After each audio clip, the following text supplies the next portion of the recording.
start this. We're going to start this show. Let's get on with this rat killing here. So at this point, we're going to call to order closed session. Well, open session first, please, and we welcome items for comments on items on the closed session. And then,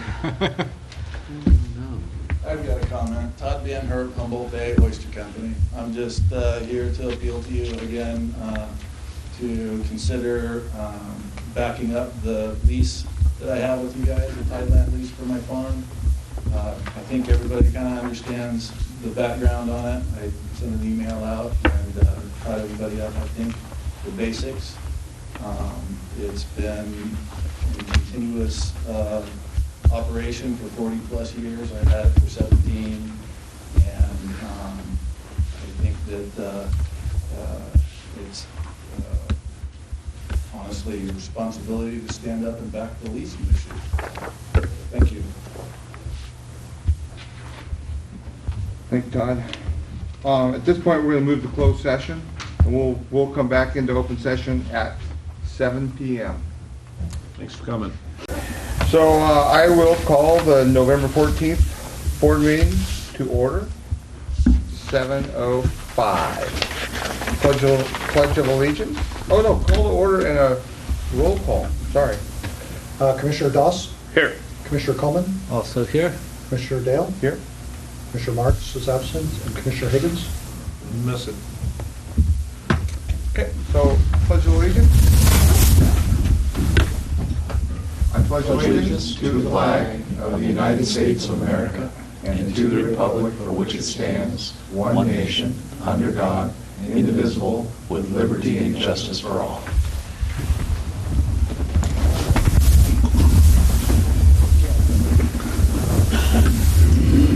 Ryan, would you like to report out on closed session? Yeah, the commissioners met on each item agendized, and there is no reportable action. Thank you. At this point, the portion of the agenda allows for public to speak to the board on various issues not itemized on this agenda.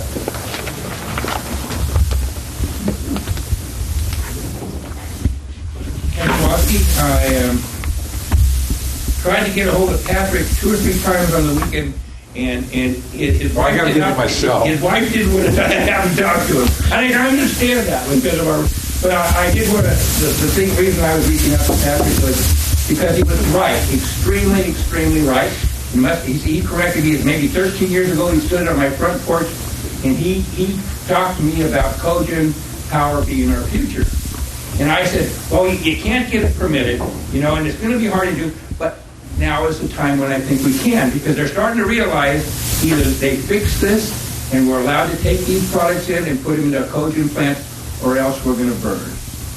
And so, Patrick, you are right, and I wish that, Patrick and I can agree to disagree on things, but right now I think we'll agree he's right. It just came from the Terrigen project. That's the windmill project there, and I let them know that Mother Nature does not like that project, and it's not happening. It's not happening. For those of you who know me, when it comes down to whatever it takes, snooze or whatever, not happening. So I strongly support you folks to work with anybody you can. The Coastal Commission staff I talked to, they do not have a problem with that kind of facility being put out here. Some people thought maybe they would, but there's no problem with that. So as much permitting for that as you can do here, I think it's our future for power. We have wonderful sites out here. Any of your brownfields, I look at the brownfields like between Trinity County and Humboldt County up on 299, right-hand side, there's 98 acres. Put in solar and a cogen plant there. It's just common sense. But this location for the wind thing is not appropriate. It wouldn't be appropriate out here. And I'm strongly against that project. Can you tell? Anybody can tell on that one? Anyway, thank you for being right, Patrick, and I will do the best I can now to work with the people who really understand that there is potential for that.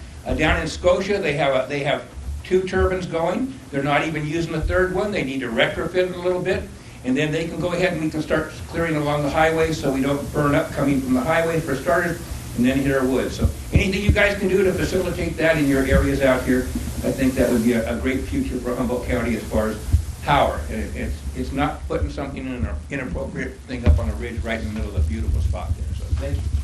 Oh, lastly, I wanted to thank Patrick also, and any of you who can understand that we need to help Todd Van Herp with his lease situation there. So whatever we can do to help that person out is greatly appreciated also. And I think it's really good karma on that particular situation. So.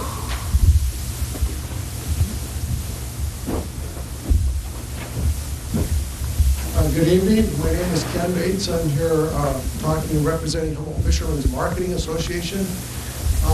My comments tonight are mostly directed towards people that are at home or going to watch this on TV. I'd like to take this time to basically read a letter that was sent to the Harbor District. This letter was sent by an attorney, and for kids that are watching, an attorney is a person that regular people hire when they're getting pushed around by people that aren't regular. This letter is addressed to Mr. Otker, sitting right here. He's presently working for the Harbor District, and I'll just read through this quickly. Dear Mr. Otker, I am an attorney for Eureka, California. I represent Ken Bates and Humboldt Fishermen's Marketing Association. As you may know, in May of 2015, the Harbor District evicted marine tenants, including aquaculturists and fishermen, from a permitted gear storage on Woodley Island. That action by the Harbor District violated its California Coastal Development Permit. I'm going to save the permit numbers for you for time here. It also violated the city's local coastal program, and it resulted in a notice of violation from the Coastal Commission, an issue that remains unresolved. Recently, in August 2019, the Harbor District published a request for proposal for the conversion and the lease of Redwood Terminal 1. Redwood Terminal 1 is currently occupied by fishing industry and aquaculture tenants, whose activities are legally permitted and protected within the framework of the California Coastal Act and the parameters of CDI land use designation.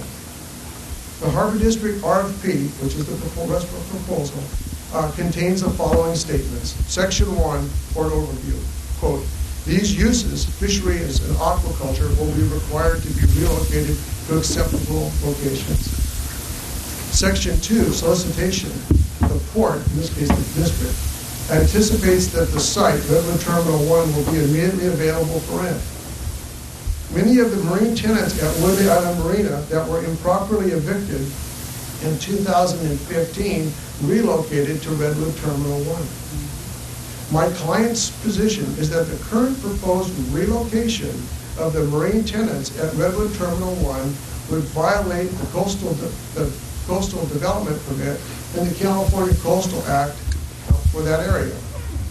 We believe that the RFP issued by the Harbor District for this conversion and lease of Redwood Terminal 1 is deficient because it fails to require the applicants or the Harbor District to provide a detailed plan with actual locations, properly zoned and acceptable fishermen, a timeline, and funding to relocate these tenants. As such, we would strongly suggest a modification or amendment to the RFP so that it includes these requirements. Effectively, any such proposal needs a detailed plan, site selection, timeline, and funding to relocate marine tenants based on fishing industry acceptance of this plan. If any accepted proposal fails to address each of these issues, the Harbor District will be exposed to yet another CDP and Coastal Act violation, additional expenses, delays, and legal proceedings from local commercial fishing interests. This is signed by a gentleman named Dustin Owens. Interestingly enough, the Harbor District has gone ahead and made amendments to their request for proposal at Redwood Terminal 1. And those amendments basically lengthen the time that the Harbor District has to answer questions from people that might apply, and also gives people longer time with a deadline. But there was no mention made of accommodating the fishermen and the aquaculture tenants at that time. Thank you. Thank you, Ian. Anybody wish to comment on items not on the agenda?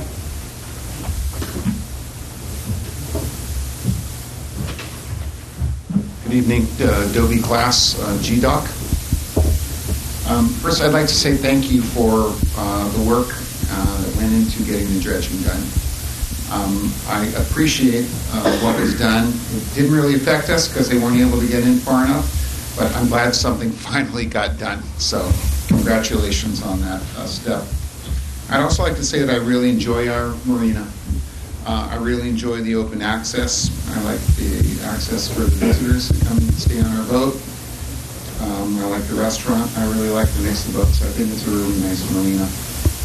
My wife and I have just transited through the Spud Point, Sausalito, Half Moon Bay, Monterey, Santa Barbara, and gets a little different when you get up further north, but I think we're pretty much holding our own, and the price is reasonable because, of course, I ask every place we go into what it costs to stay, and I appreciate that it's not crazy like some of those prices down there.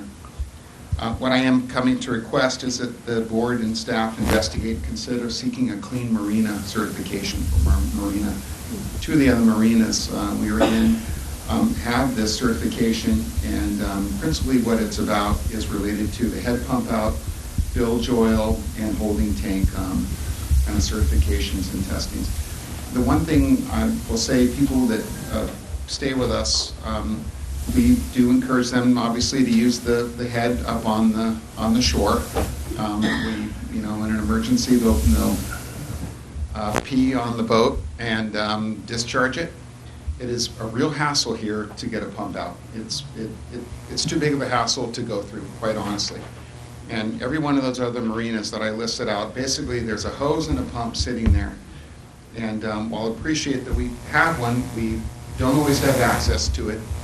And there really isn't any reason why any of these people that are here or anybody with a basic competency can basically grab a hose, put on a pair of gloves if they really need to, and use the suck out. Basically, you turn it on, hit the pump button, and suck it out. And that really should be available at any time. So it makes it no reason why you're not going to use it. And obviously having two would be a good thing. And I did have a chance to talk to Corey about this. And he said you were looking into it as far as getting some specific demarcations on the dock so that people weren't going to be parking in the way there, so anybody would be able to pull in to use it. And then additionally also too for bilge water. So that would be my kind of request on that. And again, I think people should just obviously be made aware of the situation, the water quality issues here, and that really kind of encourage people towards keeping the marina waters clean as possible. Thank you. Thanks, Toby. Anyone comments on items not on the agenda?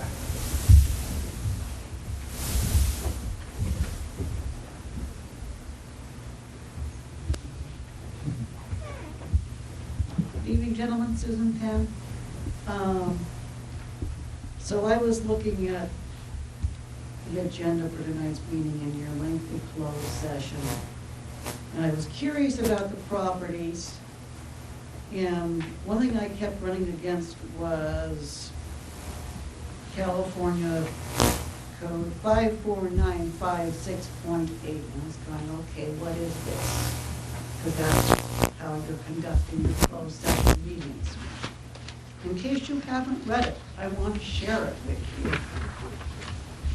Notwithstanding any other provision of this chapter, a legislative body of a local agency may hold a closed session with its negotiator prior to the purchase, sale, exchange, or lease of real property by or for the local agency to grant authority to its negotiator regarding the price and terms of payment for the purchase, sale, exchange, or lease. Okay, fine. Now, everybody listening, Larry? Joss?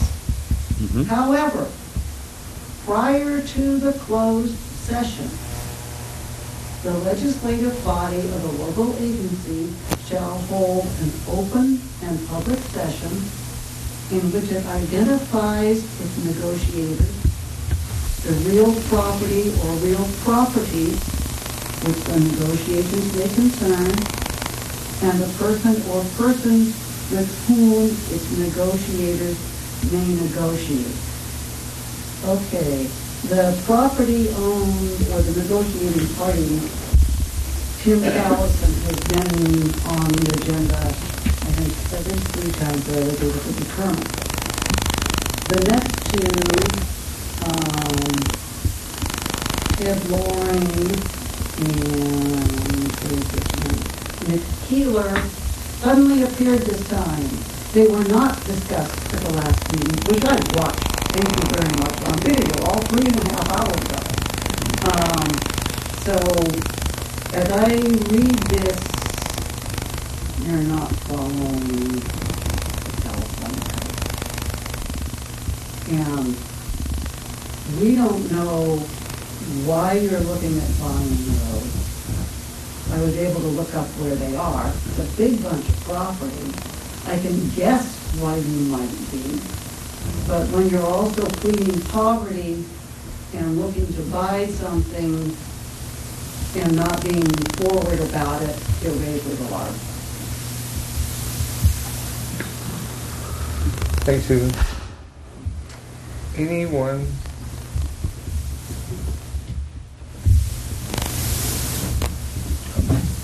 Kevin Collins, I'm a tenant and a commercial fisherman. I was heartened to know that you guys were going to do the dredging. And I was glad to hear that it was going to happen here as it did.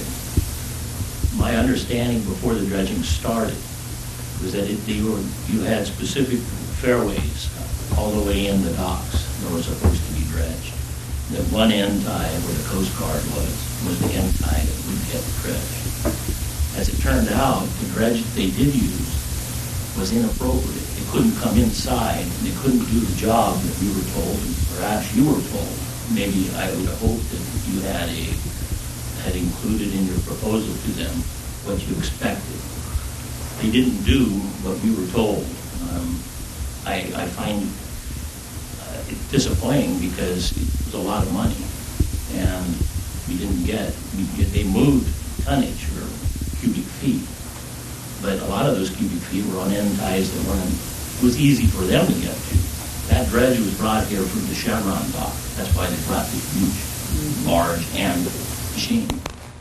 Next time you do a dredging, I think you need to have it contracted. If they don't do what they say they're going to do, you don't pay them.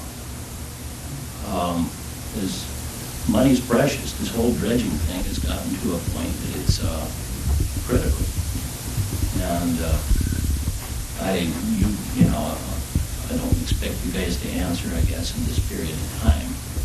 But I'd like to know if you didn't have some expectation, some agreement with them as to doing the entire fairways. So hopefully we'll do better next time. But I don't think you should pay for something that was not performed as you expected it to be. Thanks, Kevin. Comments on the items not on the agenda? My name is Mark Condis. I'm a tenant out here on IDOT. Last meeting I addressed the security issue. We had a 1.6-hour blackout for PG&E, and subsequently we had that 2-day blackout of PG&E during that time. It appears what came to light that one boat at the top of IDOC, closest to the shore, was definitely broken into and some items stolen from inside. After I heard about that from the owner of that boat and how the police found a couple of masks out by the containers, the green containers out there and all, I started walking up and down IDOC looking at some of the other boats, and I noticed about 3-4 boats that looked suspect, including one fishing boat, one commercial fishing boat, a couple of sailboats, and a little tugboat, the Jupiter, down there. And sure enough, it appears, talking with one of the other owners and seeing some evidence of the one owner for the Jupiter, looks like she may have been back out to check on the boat. It seems like it's buttoned up like it wasn't before. But some of the sailboat, one of the sailboat owners I talked to, he said it definitely looked like somebody had been trying to get into his boat. So again, we talked about, you felt like everybody around the area probably had the potential to be broken into and have issues during that one blackout. We have a serious issue out here where, security needs to really be addressed. Talked with Chris recently he was out here actually with a shovel in hand helping fix a water leakage that we had in one of the pipes down that way. And he did say that they're planning to move those shipping containers down towards the trees to avoid that dark spot where people like to pull in and park. Because just a couple of nights ago, we had a pickup truck that was parked in there. We had a old truck, and I went and flashed the light inside and had a screwdriver stuck in there where the ignition was supposed to be. You know, these ongoing things. I heard there was a fishing boat down this way here that had a lock cut on it, maybe during that 2-day blackout. I don't know. One of the maintenance guys told me about that. So I do have concerns about the other issues that people brought up, certainly, but I want to keep kind of bringing up the security issue, and hopefully we'll get some ideas of what to do to and kind of help make this island a little bit safer at nighttime for everybody around here. Especially, I know down that end, we keep having some people living in a couple of cars up that other end. I think y'all are aware of and trying to deal with. It's a guy with a little sporty car and like an SUV. He's got a gas can always strapped to the extra tire. I think he's known in the area. So I'd just like to see that that get addressed. I realize there's a lot to address around here and a lot of money to spend on things, but security is pretty important too. So that's all I have. Thanks, Bart.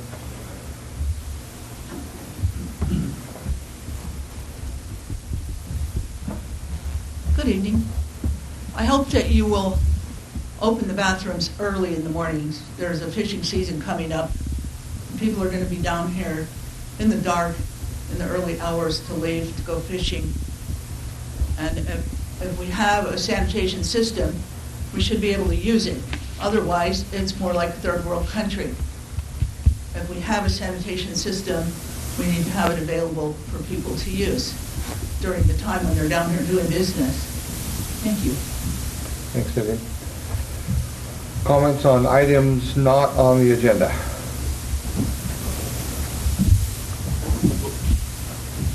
This is an easy one. My name is Mac, and I know that there's going to be a subcommittee formed on the fees and the live aboard issues, and I just want to make sure that I'm on that committee if I may.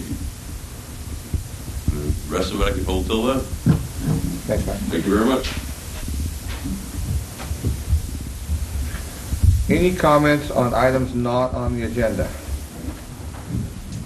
Seeing none, I'm going to move into I'm going to move into the consent calendar. No consent calendar? I consent to that. You consent to that? Communications and reports. Start with the executive director. No, we're not going to have any. It's a special meeting, and so we're just going to move on to the commission reports. Commissioner reports. Not a ton to report. There's been a few committee meetings. Got a chance to have breakfast this morning with Commissioner Dale and Larry and some Nordic people, and that's positively moving forward. So that was a good thing. And had a budget meeting and zeroing in on that last week. So that's pretty much it. Maybe just real briefly, a few meetings, and probably the best one was I was asked to talk to a group of 4 to 7-year-old scouts about serving on a public commission, and got some interesting questions about Legoland in China that I wasn't really able to answer, but other than that, it was a really good experience. Oh, that sounds like a better week than I have. So likewise, Larry and I, we held our first budget committee meeting. It was enlightening. There's a lot of information. So no real epiphanies there, but we will work through the process and hopefully be able to inform ourselves and the public better as we move forward. And then we met with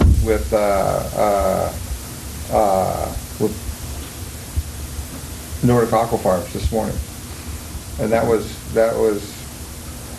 interesting. I think their project is going to be an interesting project. I'm looking forward to it. Patrick? Thank you, Greg. I've been fishing a little bit. Caught California halibut in the bay, and also went sport crabbing with Tim Clausen Real Steel. And it's a unique experience. It's a great way to get in touch with the ocean and wrestle with some crustaceans. And the bay halibut, with no rain, they're still fishing. The recovery project, I've been doing stuff on the eel. There's about 2,000 fall Chinook stuck in Fortuna, do the rain dance. Lower River is in very poor shape, puts the Chinook in peril annually, working on that in a couple of different ways. Lower Eel River Salmon Parkway, think about that. And then I just picked up the last of 100 water temperature gauges that were placed throughout the Eel River Basin. And I'm having second thoughts about doing that again next year. But it was gorgeous out there, and the number of steelhead, given the May rains, carrying capacity for steelhead in the eel this year was just phenomenal. And it's always really, it lights me up to get out there and see the beautiful fall colors. But boy, we could use some rain. Some of the creeks are like more leaves than water. With regard to the forest health, tide's coming in. Kent Sawatsky touched on this. CAL FIRE is putting out $550 million a year in climate change initiative funds. And they can be used for forest health to both benefit reduction in fire risk, and it will have ancillary benefits. And the key thing is, though, and those side benefits, surprisingly, are also include more water because of changes in hydrology related to logging and regrowth of forests. But there's a Forest Service Forest Products Innovation Grant, which I really hope that Northern California gets a hold of, and we figure out how to make a buck off of small diameter stuff. Because there's an unlimited supply, there's a need for 7 generations of employment and rehabilitating the watersheds of the North Coast. And if we can figure out how to make log cabins, furniture out of small diameter, we've got to get there because, grants run a certain course. As long as we're having firestorms, it's likely to continue to rain money. But on the other hand, we really need to look and see whether or not we can make this economically viable and go forward with it for quite a while, because the disruption of the forest is profound, and it won't go back by itself. Like it or not, we're in charge of evolution. With that pronouncement, I yield the floor. Thank you. Thank you. So we will move on to unfinished business and consider adopting resolution 2019-15, a resolution establishing Woodley Island marina fee schedules. Okay, and so included in your packet is a staff report, and in your last board meeting, you approved all the fees for all the properties with the exception of Woodley Island Marina. The primary issues that were brought up were associated with the dredge surcharge fee and also the liveaboard and the general issues that are around those couple of things. I have a couple of slides, if I can get it to work.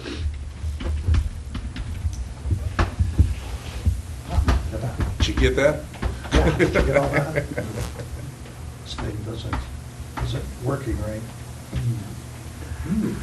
Seems like if you're farther over that way. Maybe I will move over here to the end.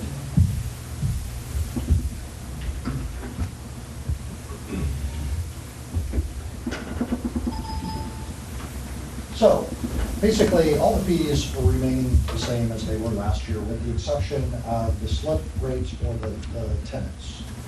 And then boat insurance, the kayak storage, emergency pump out, and special events fees. So all the fees, with the exceptions of those ones, there's no change to them. And then, again, there was a big question mark on the dredge surcharge and the liveaboard fees. And so, because there wasn't any issues previously brought up regarding those primary issues brought up about those issues, I'm not going to focus on those, but I'm prepared to talk about those at any point. And so then, within the dredge surcharge fee, basically what we're looking at doing is doing basically a 25% increase over a 3-year period. That's basically what we're looking at, going from 76 cents to, to $1.26. That's a 50-cent increase in the beginning, that's what's throwing me off. And then a 50-cent increase to the $1.76, and then going up to $2.26 in year 3. And so what that equates to is that for a 50-foot sled, then it equates to a $25 increase per month for a 50-foot sled for 3 consecutive years. And so after 3 years, it would be a $75 increase for a 50-foot sled. And then you can see the other sleds, the 30, 40, 50, 60, 70, what the fee would be per sled increase. And so then what that means for the district, basically, because in the end, it gets down to the dredge surcharge fee, because that's where it goes. Again, within the budget, the way it's set up is the dredge surcharge fee, it doesn't go into the general fund, it goes into a segregated account, and then annually it's audited. And so every year, the expenditures and the income are outlined in the audit, and so it's used specifically for dredging. And so if there's a 25% increase, that essentially means a $33,000 of additional revenue. 50-cent increase means $66,000 of additional revenue, and a 75% increase basically is $100,000 revenue. Because we currently generate approximately $100,000 of revenue on the current fee, then the column in the right shows the total amount of revenue that we're anticipating to have in the fee that would go into the dredge surcharge account. Annually. Annually, into that. And so then, within that, we, as been brought up, we went out to bid twice. It costs essentially $25.50 a cubic yard to dredge. That's what it costs. We got 3 different bids.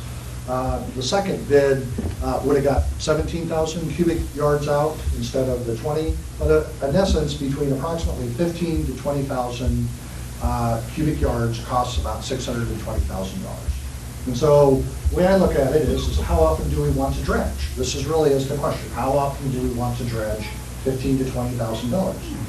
And so then the next question gets down to is, should the dredge surcharge fee fund 100% of the dredging costs, or should a certain percentage of it be funded by the district out of general fund revenues? And so if you look at it and you say, you know, should the split be 100% of the dredge surcharge fee, 50%, 25%? How much should be covered under the dredge surcharge fee, and then establish your fee based upon the amount of revenue that you want to generate, is basically kind of the way I've been thinking about this. So again, and the way I look at it is, how often do we want to dredge? That tells me how much money I need to generate. And then the second question is, where is the money going to come from? It's either going to come from the dredge surcharge fee, or from other harbor district sources, wherever those might be, or some combination between those. And so then, you know, lastly, I just did this little simple chart, and the green basically says, hey, we generate $100,000. If we want to dredge, you know, 1, 2, 3, or 4 years, that basically tells me how much revenue I need to generate. And so this is really is the question on the dredge surcharge fee from my perspective, is in the end, I want to dredge. That's, I told, when the board hired me, that's what I want to do. This is how much money I need to have to dredge, and it either needs to come from the general fund, or the dredge surcharge fee, or we have to work together to try to find new revenues. And then always, always, always, we're looking for ways to reduce the actual cost of dredging and lower the dredging costs themselves. But for the most part, we all know it's a pretty fixed cost to dredge, unless we can use our cutter head suction dredge. But there are mitigation costs that go with that, and you have to look at the total cost of the dredging.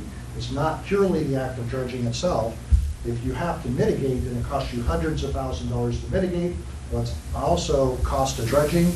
If you have to get permits, and all you do is spend 10 years and you spend money on getting permits, you're still spending money on dredging, but you're not actually getting mud out of the dirt, out of the ground.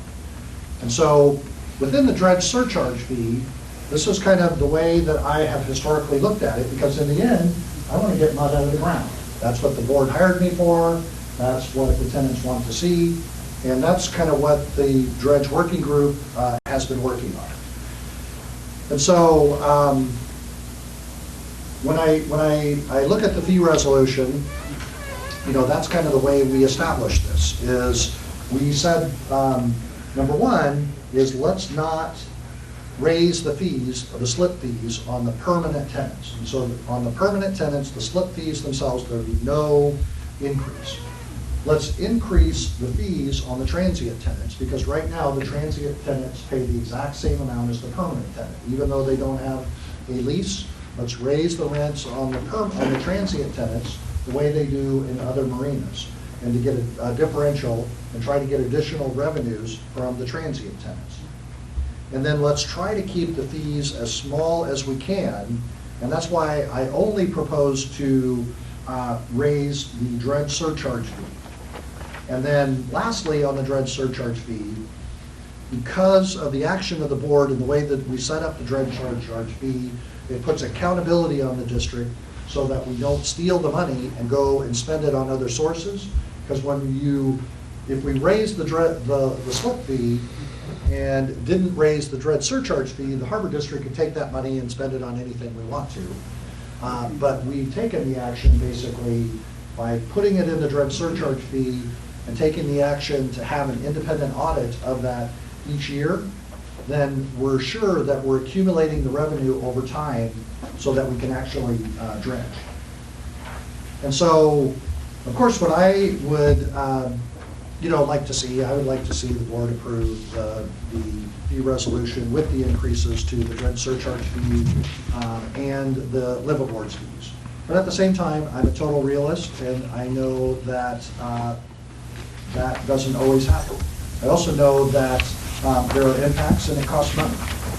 But to me, for a 50-foot slip, to have a $50 a month increase in the first one in 4 years, I don't see that as being out of whack compared to all the rest of the fees that have increased over time. Costs go up and fees go up. Lastly, I just want to say, and that's my favorite term, I say lastly about 10 times, but this is truly it, is that you could also consider like a CPI increase. For all the leases that we have and in a lot of fees that you see in other jurisdictions, instead of having this conversation every year, they establish a fee at some point, and then there's generally just a CPI increase that automatically gets triggered over time. Over the last 10 years, if you look at the Consumer Price Index, it's been approximately 2% a year. Some years it gets up to 5%, some years it's 0, but on average, over the last 10 years, it's been approximately 2% increase every year. And so, with that, I'll answer any questions that the board may have on this. So move. So move what? Resolution on the floor.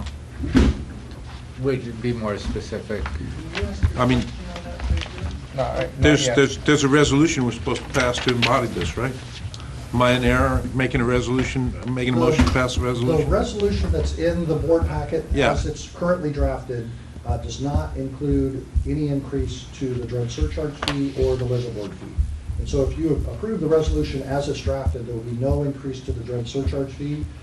If you want to include the dredge surcharge fee and the live aboard fee, that was approved in the October, that was presented in the October 24th meeting. Right. Then that is the attachment, I believe it's the attachment B. You would it's the exact same thing as in attachment A. It just includes the dredge surcharge fee and the live aboard in the attachment B of the packet. So I'll remind you that we've agendized the formation of a subcommittee to work with the tenants on those fees. So then it's appropriate to offer the resolution as stated. So I'll move that again. Thank you. Can I get a second this time, instead of just weird looks?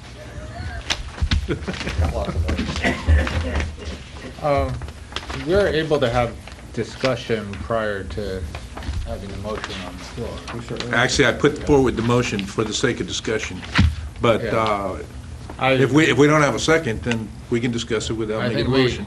I'd be more comfortable discussing it before we decide what to move. Please, Commissioner. Can you, so you described the proposal for the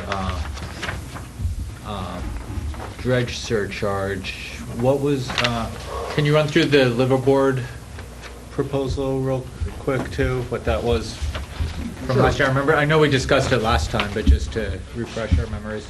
Absolutely. For the liverboard, what was proposed at the, in the packet, what was discussed on the liverboard, 1 second, was that currently we do not charge, if somebody lives aboard in Woodley Island Marina, there is no charge. In the ordinance, what's the official rules of the Harbor District in ordinance number 9, it says that we should be charging $1.50 per foot per month is what ordinance 9 says, and that's the last page of the packet is what it is. Also in the packet, it has the historic slip fees for the last 10 years as well as the liveaboard fees for 10 years. And so what we are proposing to do is to have an incremental increase on the liveaboard fees that would, in year 1, it would go from 0 to $41.66 to live in Woodley Island Marina. From 0 to $41 to live in Woodley Island Marina. In year 2, it would go up to $132 per month. And in year 3, it would go up to $125 a month. Now, you just said 132, and then you said 125. So there would be a progressive upward charge. That is correct. All right. It would be a progressive increase over a 3-year period to get to a total of $125 a year for.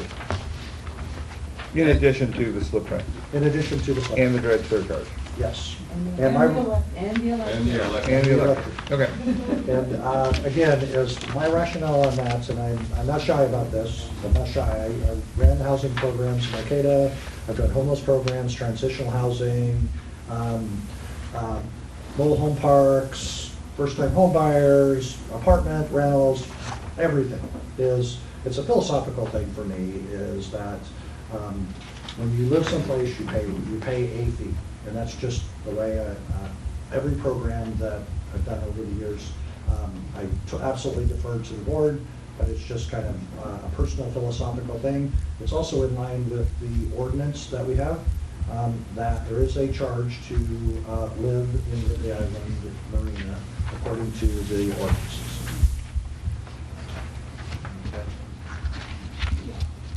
Well, I guess I can make a comment. I think we should,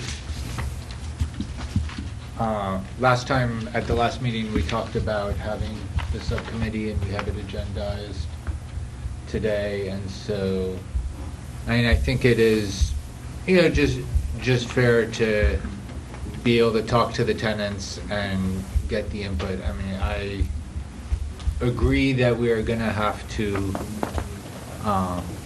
figure out some revenue issues, but I think it's, it's worthwhile to have that meeting, and I guess we weren't able to have that meeting since the last. I have no issues with the resolution as it stands, that doesn't include the liveaboard and dredge surcharge fee. So what is that? What's that mean? That's just my discussion. I'm not doing anything yet at this point. Okay. I want to hear other discussion. So for comparison purposes, what is the cost of a liveaboard right now? So Zero. But there's got to be something that's being paid. Slip rent? They pay it's the exact same as every other tenant. There's no charge to have a liveaboard. It's just like any other slip. Uh-huh. And I want to make it clear that you can't just automatically become a living board. Just because there is no fee, you still have to have a permit from the Harbor District to live aboard for more than 72 hours. And I forget exactly what the rule is off the top of my head. I know, does every slip have an electric meter now also, both the liveaboards and just slip rental? All of them have meters. Have The a question meters, is whether how they work absolutely and whether work. they're being All read, of them yeah. have meters. I believe understand that, yeah. We've been regularly replacing them out. I can tell you, is the last time I checked on it was approximately 2 weeks ago, and they had just replaced 20 of them, and we were getting ready to order some more of the meters. And so, yeah, we're in a process of trying to keep them up and running, keeping them going.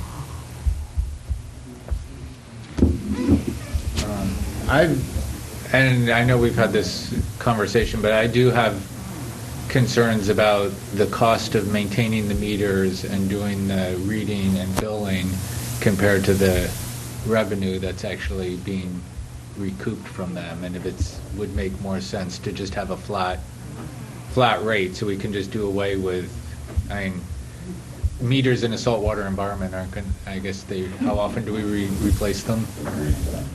The longer-term history is that this has had a beneficial effect on people conserving energy, whereas if you have a flat fee, there's no incentive to do so.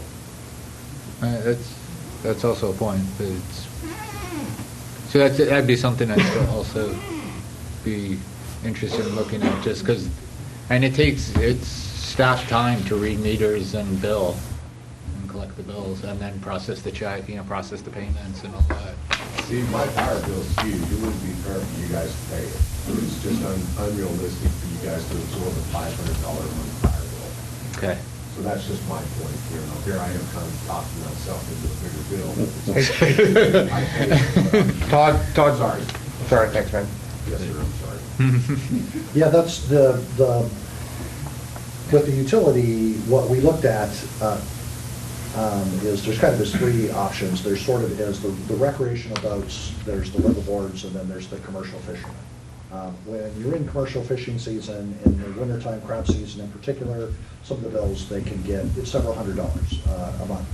For the average recreational boat that just sort of shows up and maybe has a trickle charger that's going and shows up, on the weekend, and some of them don't use any electricity at all. And so we've looked at kind of the possibility of having, saying that if you're a liveaboard and you're a commercial fisherman, then maybe we meter those, because those are a lot of the more higher energy, but some of the recreational boats, it's kind of questionable of whether or not it's worth the time and energy to collect the revenues on them, instead of just charging a flat fee.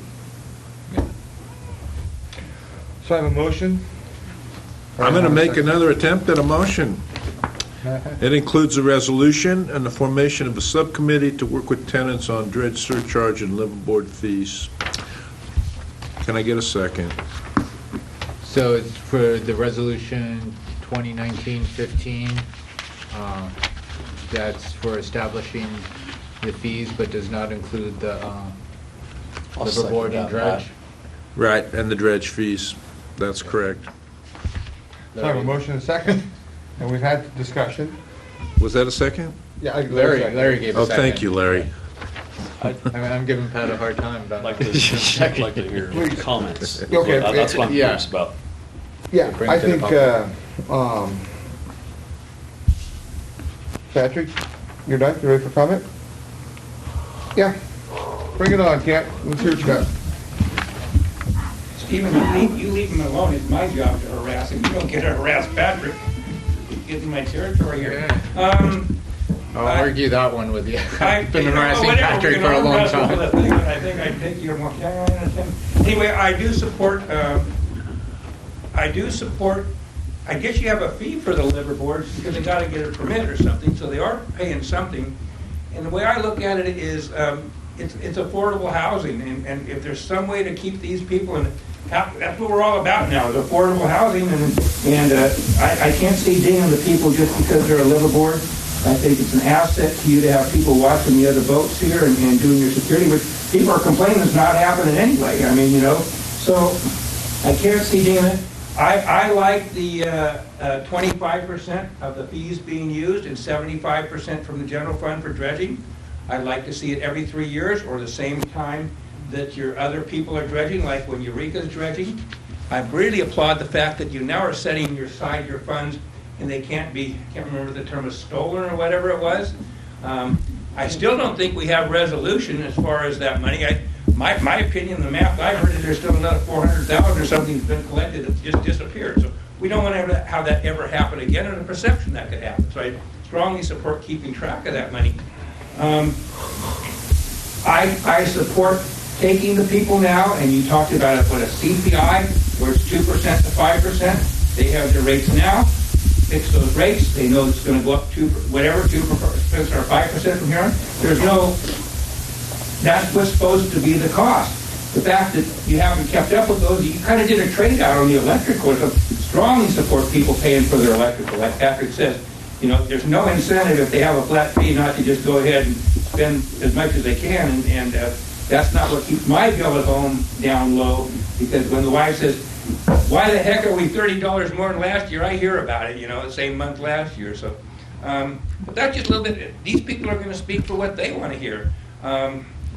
That's kind of my concept on the dredging and some things. And we want to have you get that pie in the sky we talked about last meeting. Love to see you have it. Love to see you be able to even facilitate and even give these people more of a discount because we have a pie in the sky. And if that does happen, then that's kind of expected as far as good karma, isn't it? You know, I think one of your biggest jobs here is to keep the fishermen and the marina going. And that's what I see. You know, when I look up on the wall, you know that part of the concert, I guess you're raising rates on some of the kayakers. I don't know if that, you know, is appropriate because it's a recreation district. But shoot for the pie in the sky. I'll do the best I can to help you get the pie in the sky. And then make sure the little people all benefit from that pie. In the meantime, don't take those little pieces of crust that they have to live on out of their mouths at this time. That's my ask.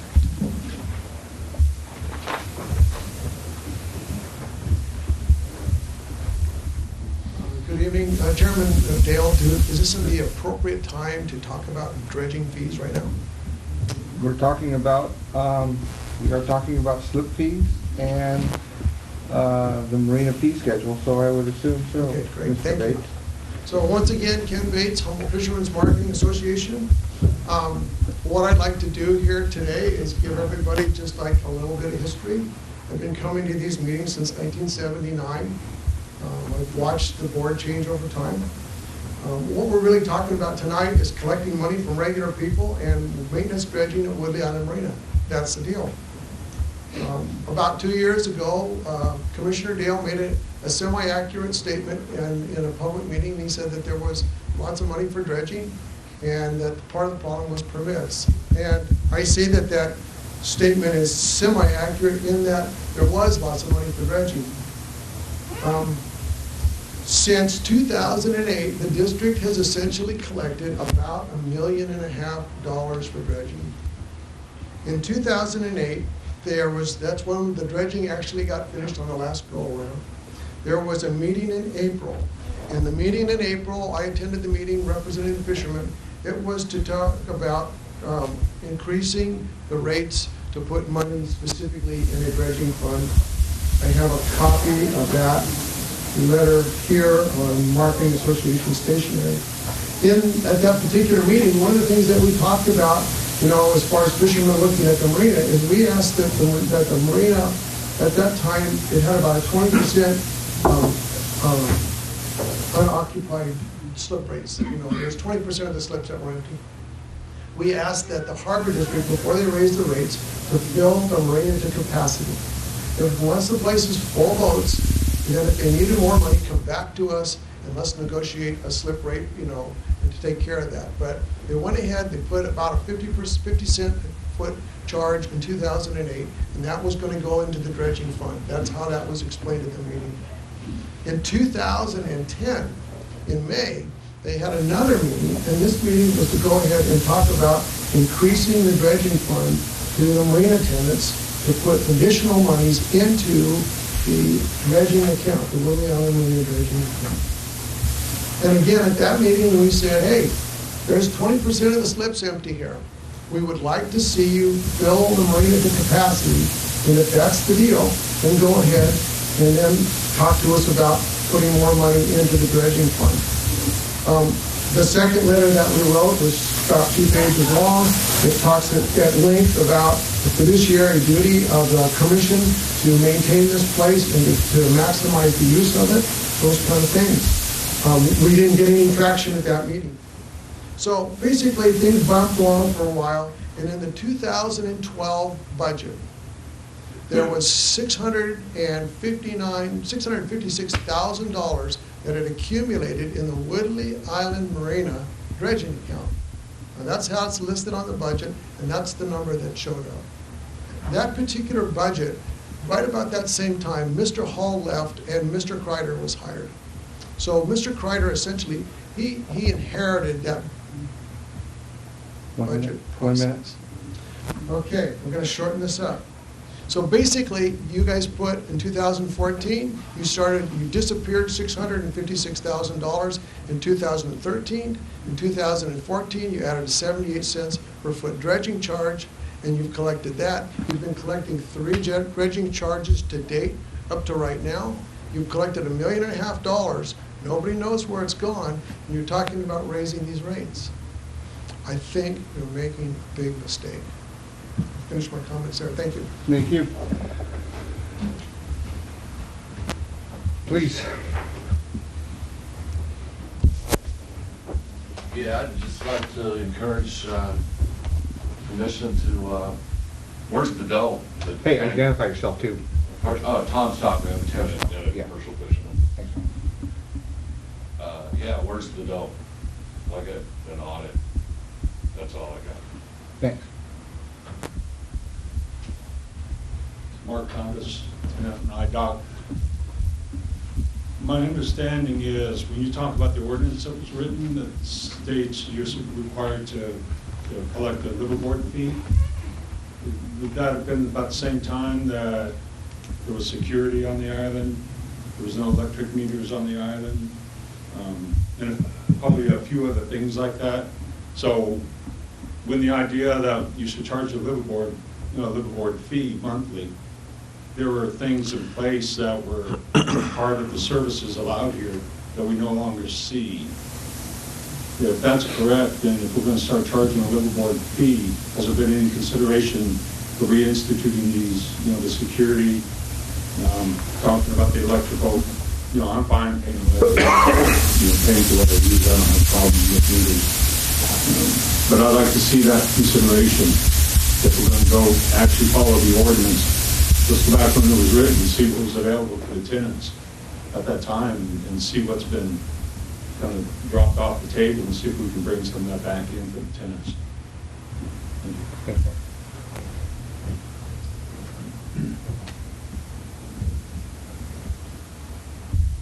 I would like to encourage you to take... Kevin, identify yourself. Oh, Kevin Collins, commercial fisherman, tenant. I'd like to see you take $100,000 a year from the tax monies. Traditionally, up until Susan can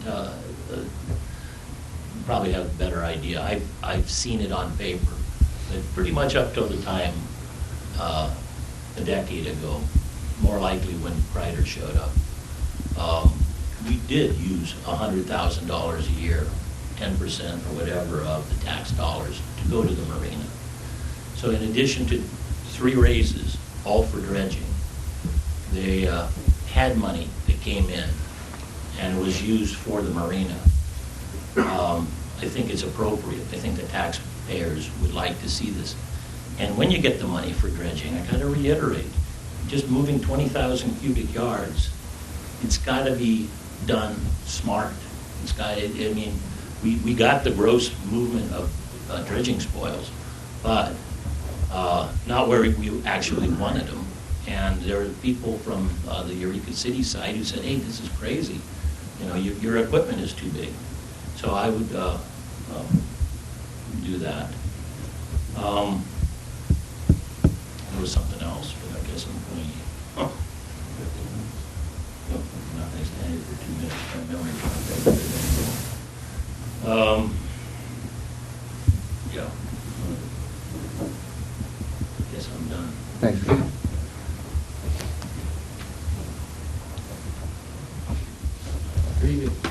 David Elwell, fishing vessel for Regular. I've been a tenant here for over 20 years or something like that. It sounds to me like $1.5 million has been collected from dredging, of which I contributed every year to that. And except for this fairway dredging, there's no dredging So did taking I. place. Pardon me? So that I don't have a bucket. And so if the harbor spent the money somewhere else, I don't see how that's our problem. We paid for the dredging, and we should get the dredging for the money that we paid for it. And if the harbor made a mistake somewhere else, that's not our problem. We need to correct that, but it shouldn't land on us. We didn't make the mistake, or whatever it was that was done, we didn't do it. But we have an expectation of having paid, I've been paid for all these years for dredging, and except for this fairway thing, it hasn't happened, and there have been consequences. So I'd like to give that some serious thought about how business should be done. Thank you.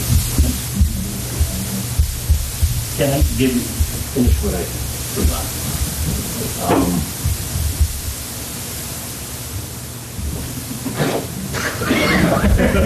You're doing good here, Kevin. Okay, the question of acquiring more property comes up. And I think the reason we are in the predicament we are is that in the last 8 years, 9 years since the last CEO showed up, acquisitions of property have gone on and on. I would ask you, I don't know what property you're going to acquire now, but is it going to yield some income, or is it just going to be another debt? Because I think what's happened is we're promised a lot on the acquisition of the pulp mill. And amongst other things, there was a boiler that was going to generate $1 million, liquors that were going to be worth money. Turns out everything did not happen. So you've got to first off look to see if you're really going to get, is there a return on these investments? A lot of property, yeah, you're building an empire. But we're the ones who are paying it because we're not getting the services that we're paying for. And that was the thought. Thanks. Thanks.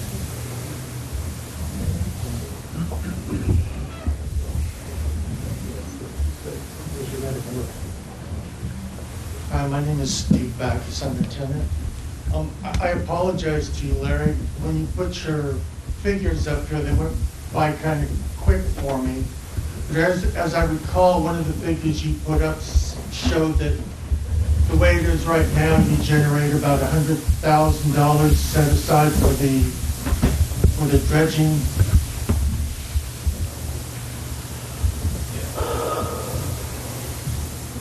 And I think my question is, if this is accurate, and we haven't had dredging in many years, then that account you spoke about should have $400,000 or $500,000 in it?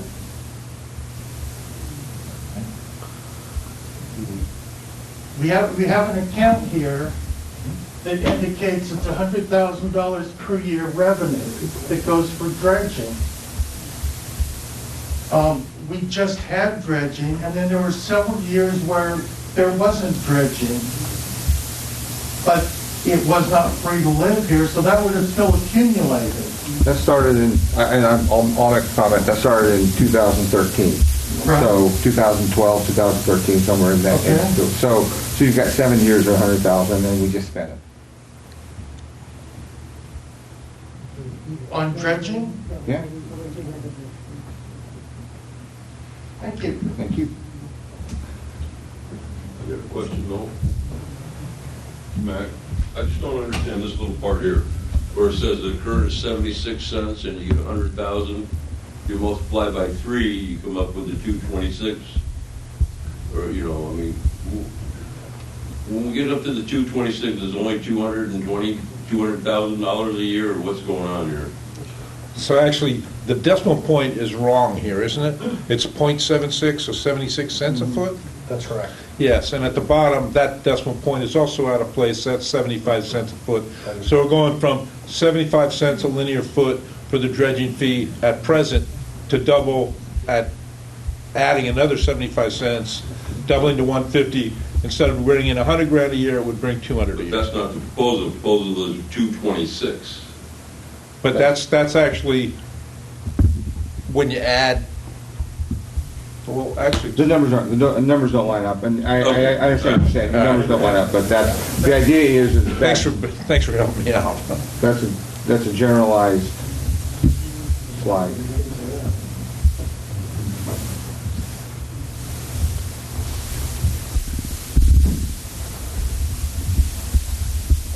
is just to address the little thing about the ordinance and the liverboards, which was an amendment already to the Title IX, whatever our little booklet is.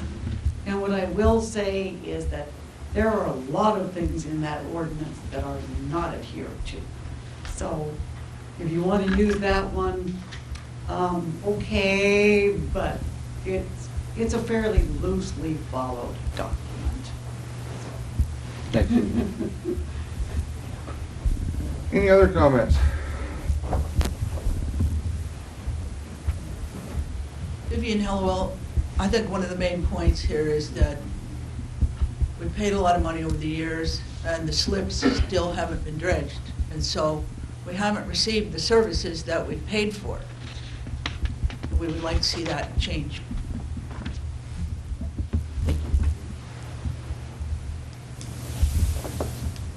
Any other comments?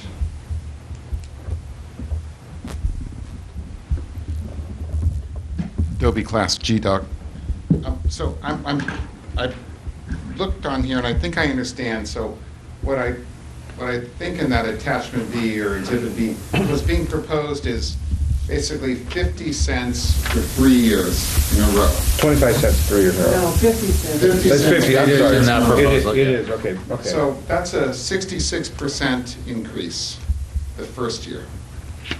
And I also heard a discussion on, well, what if we went to like a CPI? And I guess, is there a CIP for the entire marina? No. Okay.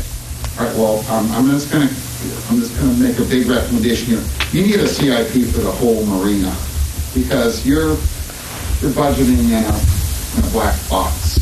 So you know the rest of what's going on here with other deferred maintenance and bathrooms and water lines and stuff like that.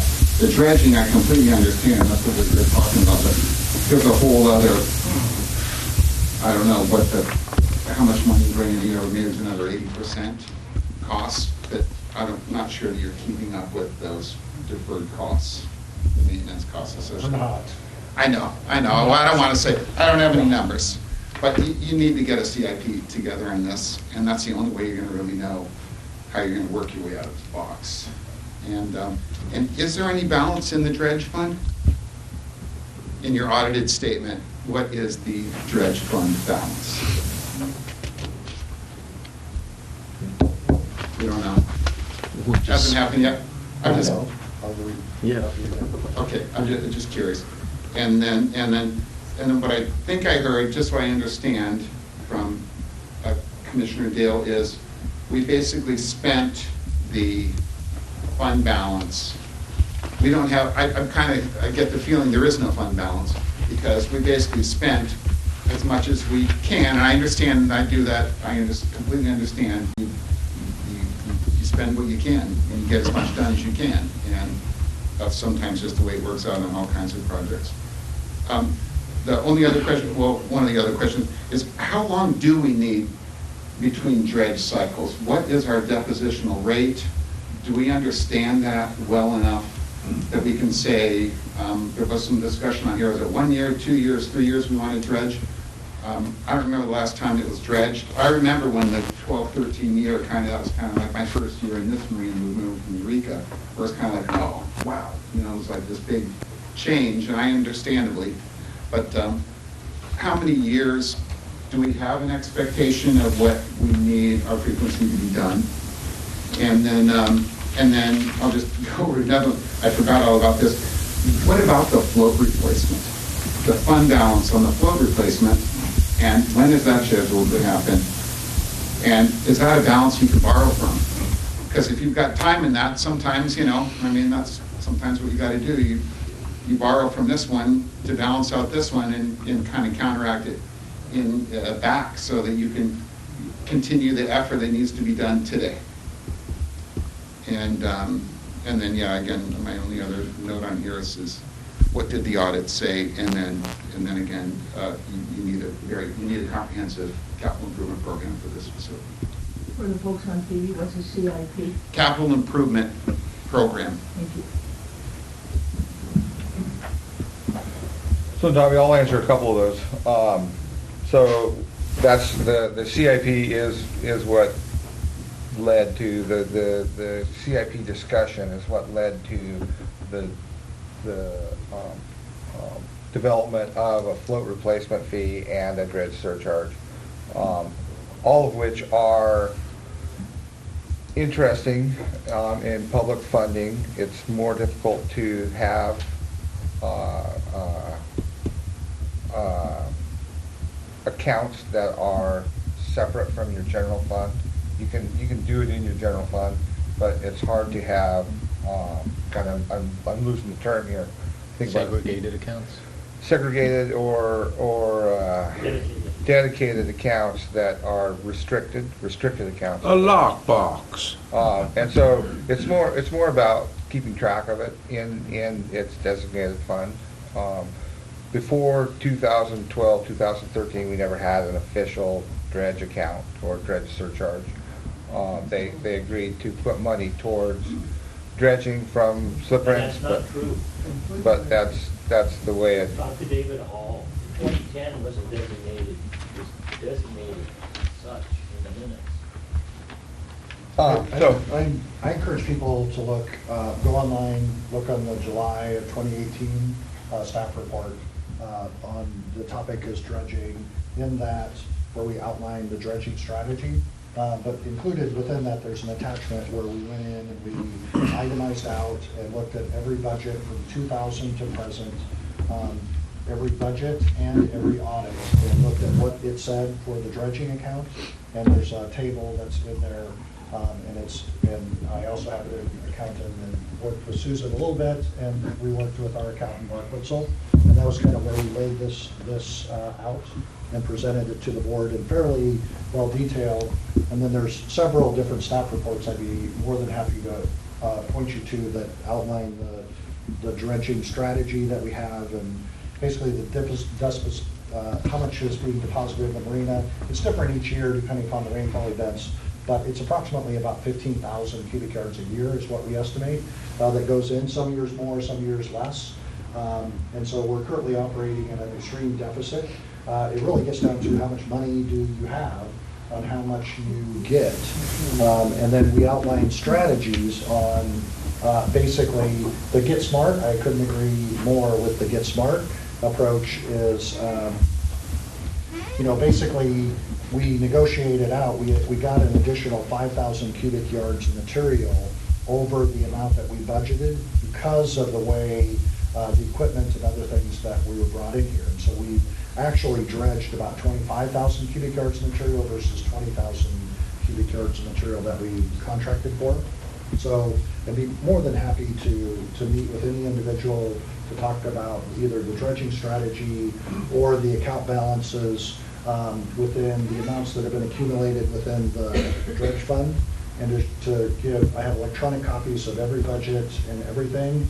I will email those to anybody that wants them to take a look at them. And you don't have to dig for them, I'll just give them to you. Thanks, Larry. Patrick? The whole system's broken, and we have to get out of this rut of like every decade we do 100,000 cubic yards and then we just build up. We need to keep the permits open. We need to be able to use a suction dredge. We need to be able to basically get the Army Corps of Engineers to dredge this inner reach right here. The equilibration of the mud, if you got a big channel out there, that's going to transport mud. You're going to lower your levels. If they dredged tomorrow in the shipping channel that extends up this area, within a year, you'd have head cutting underneath your boats to where it would be deep enough.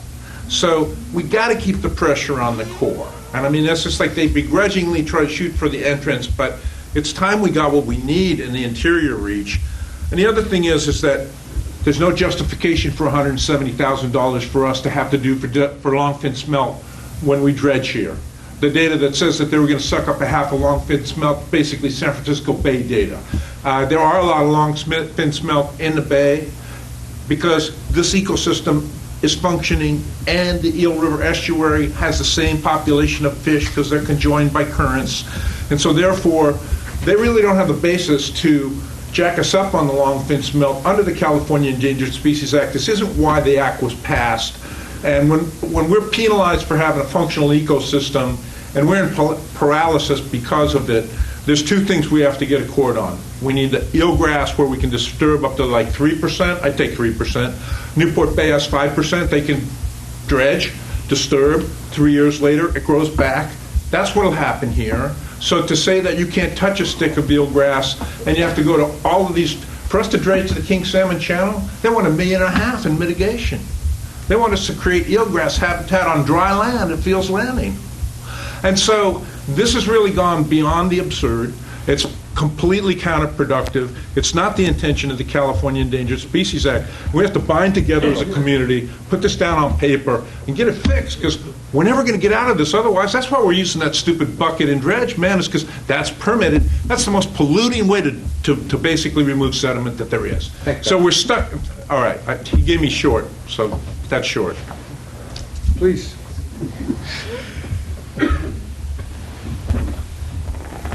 Thank you, Chairman Dale. I lost track of where we're at. Scott Frazier from Blue Lake. I would like, for the purpose of historical context, since I've been attending these meetings now for 5.5, almost 6 years, that Larry Upker did a wonderful thing back, was it July of 2018? 18. And attempted to go through in a preliminary fashion and find where the money went. Problem is the numbers don't add up. They never have, they never did. So, if you start at 2012 to 2013, if you figure out what the dredge fee was, there's money that isn't accounted for. My personal theory is you can use the Cutterhead section dredge as an explanation for that missing amount, or you can look at the Green Terminal 2. But either way, money was collected that didn't end up going toward dredging. Thank you. Any other comments? All right, seeing none, I'm going to bring this back to the board. I have a motion and a second. The motion reads, can you remind me of the motion? It is Resolution 2019-15, and form a subcommittee to work with tenants on dredge surcharge and liveaboard fees. Okay, so we've discussed the motion. We heard the recommendation for the resolution. The only thing we really haven't discussed is the subcommittee. And I would like to take a poll for volunteers to be on that subcommittee. I'm feeling Larry, in a masochistic mood this evening. I'll go on. But I'm more interested You're from on a lot of committees. I'm more interested those in attendance tonight. How many people would want to be on that committee? And that's next. Let's start picking names. Yeah. I thought the budget subcommittee was an excellent starting point. The budget subcommittee is the tenant dredge surcharge subcommittee. But I'll take that. I think this should happen sooner rather than later, and I have almost zero availability. Yeah, I think that's not a bad idea, Stephen. I'll take that. So it'll be Larry and I will continue. We'll meld that into our budget subcommittee. And so next, I would entertain your discussion with the audience. Yeah, I'd just like to see who wants to volunteer. Start taking names and numbers and. I wonder if we want to have any discussion up here though, like what, and it should be a man. There we go. That'd be easier. It should be a manageable, subcommittee. All right, no fishermen on it. I think amount of people on it. Yeah, no, I don't think it should be everybody in the world, but at the same time, not everybody's going to be able to show up, and there's going to be people that have interest. I think there's got to be some ground rules as well, and we're looking to close some budgetary gaps. But we don't know what those gaps are yet, right? And so that is, I think it's worth having the discussion,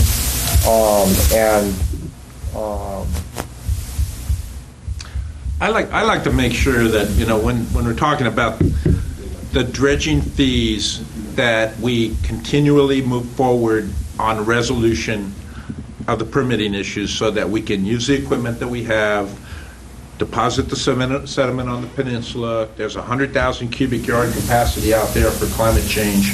We already have a green light to put it there. When you take sediment to the hoods, it's crazy. It can all be used for climate change stuff, and there will be a cycle pretty soon We're in San Francisco Bay right now. If you have clean fill, such as is coming out from Yeah, we're on underneath. subcommittee. Yep, yeah, but it's. And I think the No, but what- understanding is that we're working on Oh, that. these all guys that. are. You think you can It shut, is. shut me down? I'll get louder. But we Sediment hear you is say worth this, something like, in every San time. Francisco Bay because the climate change initiatives are paying the sources of sediment for the sediment. So, I mean, that's why we have to kind of stockpile it and play the game of climate change, and it all fits together. So thank you, fellas. Yeah. I and we're work- appreciate and it. we're working on that. So we have, the list has gone around. We have some volunteers on there. Don't forget, a resolution is a roll call. The resolution is a roll call. So I have a motion. So- Second. I mean, real quick, before, when we talk about this subcommittee, I'm open to as many people as want Yeah, to no. participate as possible. But it's not our purview to talk about history. I think that's a different subject. We're not going to get anywhere doing that. We are accounting for things very nicely. We've made big strides in changing in accounting. The only way we're going to solve this problem is moving forward, not griping about opinions backwards. So that's the only thing I'd like to ask with the subcommittee is I don't want to spend my time in a subcommittee trying to solve a problem, listening to backwards BS. So we're going to move forward on it, and I'll participate with that. Thank you. I'm on the same page. Okay. So I have a motion, I have a second. All in favor? Oh, No. Roll call. Please, roll call. Commissioner Doss? Aye. Commissioner Aye. Coleman? Commissioner Dale? Yes. And Commissioner Lee? Aye. So, any administrative and emergency permits? No. I move that we adjourn. Do we need to finish the subcommittee before we adjourn, or that can happen afterwards? Well, we have a list going around. A list going around. All right. You still have the Unless it disappeared. Don't let anybody lose that list. We are adjourned.